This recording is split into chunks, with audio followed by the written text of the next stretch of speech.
Hello, I'm Anthony. Welcome back to the Cubase Fundamentals course. Today we're going to throw a choir onto the top of this song because I can't think of a reason not to. Just before we embark on that, if I can point you at the Patreon link in the description below, that's a great way to help support me and my channel. Alternatively, you can click the join button to become a YouTube member.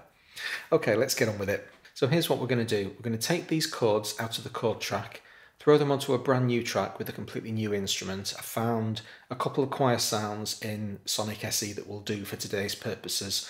Obviously, you can throw a lot of money at synthesized choirs, the stuff in Contact that's really, a different level. But for today's purposes and to keep it as wide an audience as possible, I'm going to use Sonic SE. So I found a couple of sounds. And if we go to the Load tab and choose our vocal subset, then you've got some choices here. I've had a bit of a browse through the various offerings, and this Abyssal Girls Choir is a pretty good one.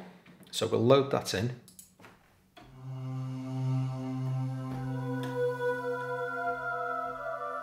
So that's our primary sound. Now, because I wasn't paying attention when I clicked Add Instrument, it's ended up underneath my chord track over here. So I'll just drag it down. And for today's purposes, I'm going to pretend it's a vocal, even though we know it's not.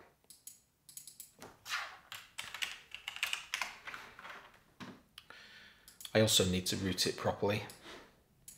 So I'm going to route it to the vocal master to maintain the illusion. And now that we've got our track, I can pick up all the chords, make sure that I'm in grid mode, drag them down, and there we go. It's done that annoying thing at the end where it's truncated the chord. I'm actually going to cheat, just delete that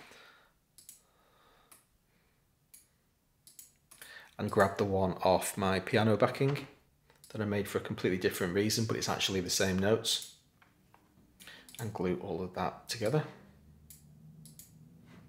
So all on its own.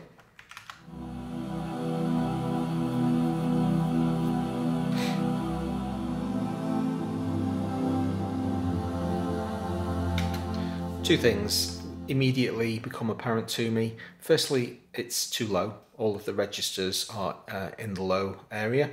And secondly, there's a very long attack on these notes. We're going to have to be careful. We might need to pull that in a little bit. And so this is where we get to have some fun. I'm going to blow up the key track into its own editor so we've got full flexibility over this thing. And I'll make sure that I'm not in the way. And then I can pick my little zoom bar up. Now the first thing that you're going to want to do is figure out the range of tones that you want your vocals to occupy. So C2 is about as low as I want to go. C3 is fine. C4 is fine.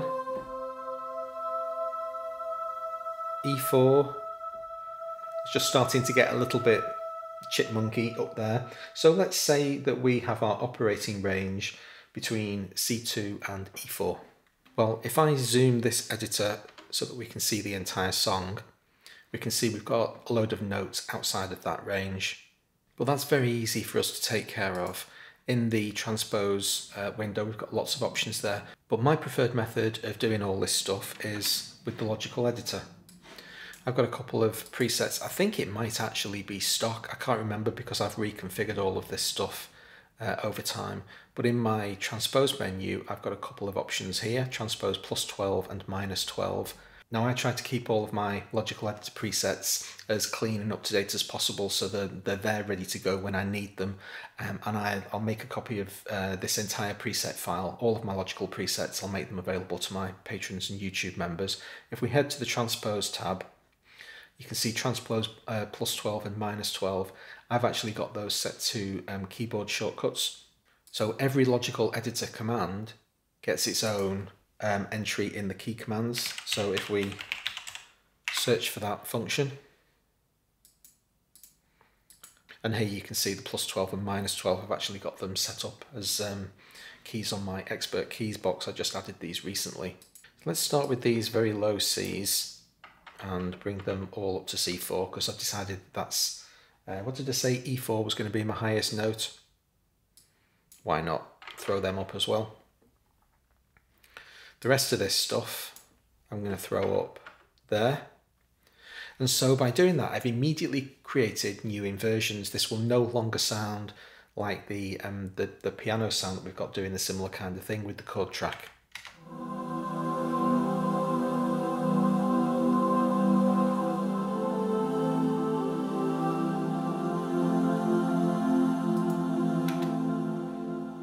But there really isn't very much limit to your creativity here. You specify the bounds in which you're going to work and just have fun. It's incredibly difficult to make this sound bad. If you're transposing everything in whole octaves, you don't even have to worry about scale correction. If you want to start playing with perfect fifths or major thirds, absolutely be my guest. All of that stuff is fun too. Then you'd need to remember your scale assistant and get into scale correction. I'm not even going that deep today.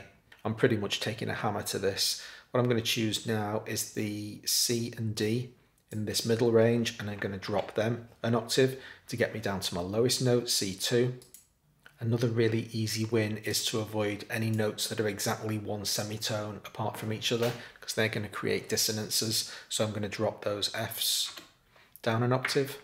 And then just to really throw the cat amongst the pigeons, do some inexplicable random stuff in the middle. What I'm basically doing, it's not entirely random. I'm kind of looking for notes that are all joined together and might be a little bit awkward if you're just pedaling on the same note for an awfully long time, like all of these E's over here. Let's drop them an octave. Let's pick up one of these in the middle of this section of notes here. Again, just drop that one.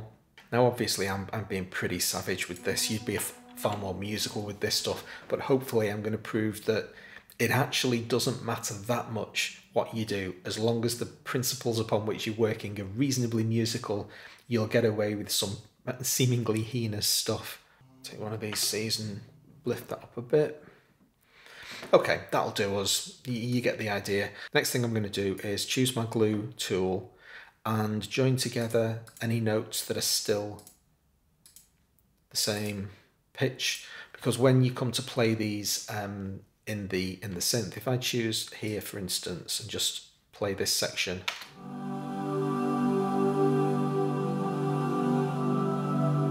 actually sounded pretty good, damn.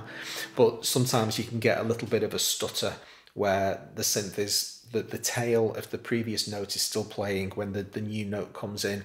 Depending on how many voices the synth's got available, it can get itself a little bit upset. None of these things are things that you have to do. This is just, let's lift that one up.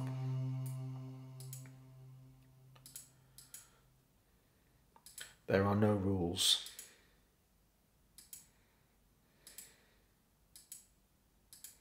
But I think you'll find that this sounds half decent. Let's take it out of solo and we'll just listen to a little section of this and see what it sounds like.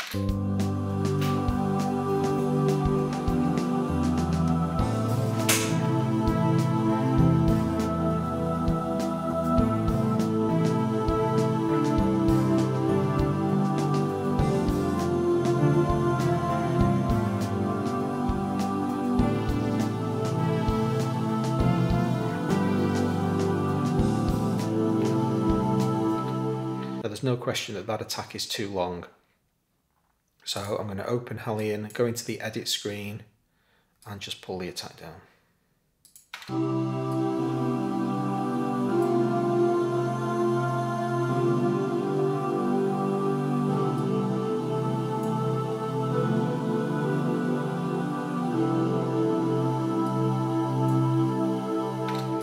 Obviously the longer attack is going to make it sound more like humans, but they're just lagging a little bit too far. You could pick up the entire thing and move it backwards in time and have each of the choir voices begin singing their note before the note on. That's also totally reasonable.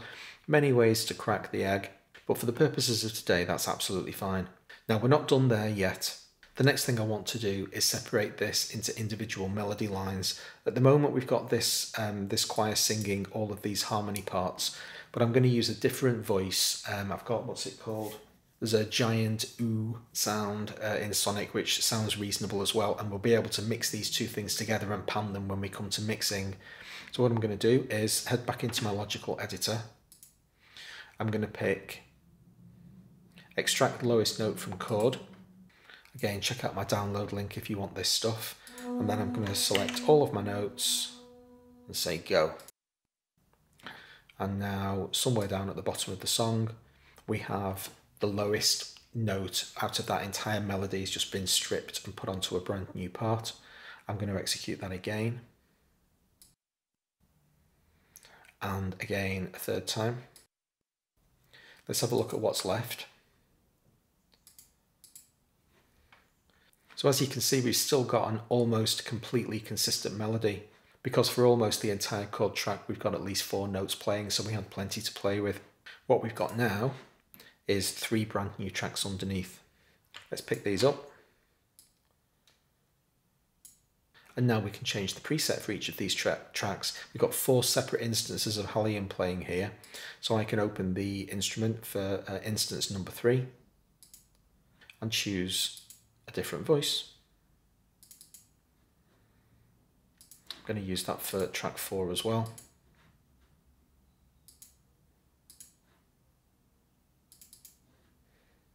See what that sounds like.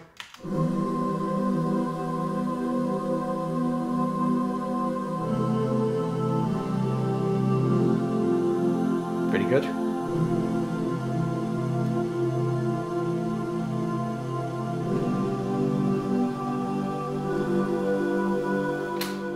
But we can do more. This isn't something I would normally do, but we're very close to the point where we're going to head into the mixing phase now. So just for giggles, because we want to hear what it sounds like today, I'm going to throw the giant ooh choir full right and the abyssal girl choir full left. See what that sounds like. A bit much. Been a bit too much there.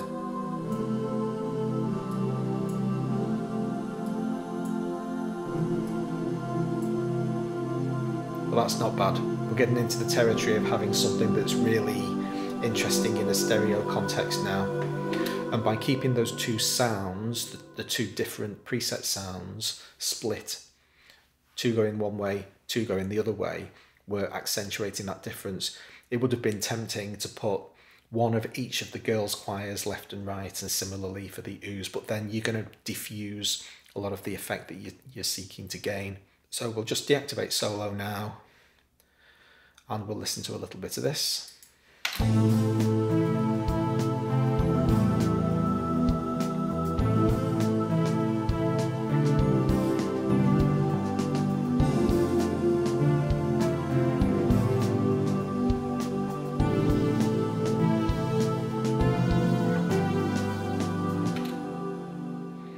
And we're done. One choir, easily built from the chord track. Hope you enjoyed the episode. If you did, please hit the like button.